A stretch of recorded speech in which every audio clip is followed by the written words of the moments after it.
کیا ایران امریکہ تناؤ third world war کا اشارہ تو نہیں؟ ناظرین، دنیا ایک نئے اور خطرناک موڑ پر آ کھڑی ہوئی ہے۔ مڈل ایسٹ سے اٹھنے والی آگ اب گلوبل کرائسس کا روپ لے رہی ہے۔ ایران امریکہ تناؤ اپنی انتہا کو چھو رہا ہے۔ اب میدان صرف لفظوں کا نہیں بلکہ طاقت کا بن چکا ہے۔ دنیا کی سب سے اہم آئل لوڈ اسٹریٹ آف ہارموز اب جنگ کا مرکز بن چکی ہے۔ بتایا جا رہا ہے، رپورٹس کے مطابق ایران نے 2 بڑی سمندری جہازوں کو اپنے قبضے میں لیا ہے۔ یہ وہ راستہ ہے جہاں سے دنیا کا بڑا حصہ تیل سپلائی ہوتا ہے۔ اس قدم نے واشنگٹن میں ہلچل مچا دی۔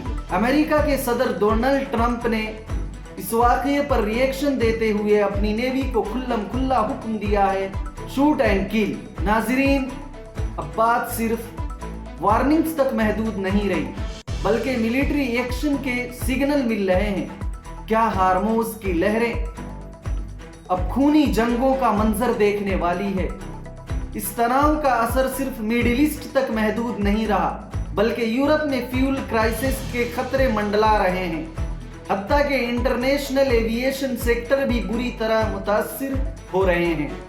لفتھانسا جیسی بڑی ایئر لائنسوں نے اپنی 20,000 سے زائد فلائٹیں کینسل کر دی ہے، جس کی وجہ سے سفر اور ٹریڈ میں مشکلات پیدا ہو رہے ہیں۔ ساؤتھ لبنان سے ہلا دینے والی خبر۔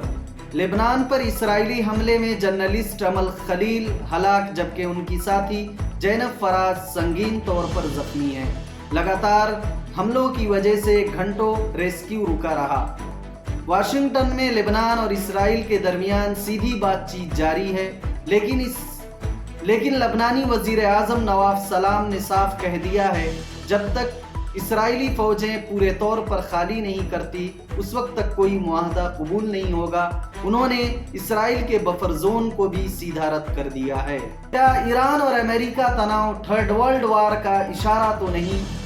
آپ کی کیا رائے ہے؟ کمنٹ باکس میں ضرور بتائیں۔ نیپال اے پی ایف نے کسانوں کو کھاد لانے کی دی بڑی راحت۔ نیپال اے پی ایف اے آئی جی گنیش تھاڑمگر نے اعلان کیا ہے کہ نیپالی کسان اب بھارت بارڈر سے کھاد لا سکتے ہیں۔ انہوں نے کہا کہ بیگت میں یعنی ماضی میں انہیں بہت ساری تکلیفیں اور مصیبت جھیلنی پڑی، لیکن اب ایسا نہیں ہوگا۔ انہوں نے کہا کہ بھارت سے کھاد لانے میں کسی طرح کا کوئی روک ٹوک یا پریشانی ہو تو فوری طور پر کمپلینٹ درج کرا سکتے ہیں۔ اب سوال یہ ہے کہ کیا اے پی ایف کا یہ قدم کسانوں کے لیے راحت بنے گا؟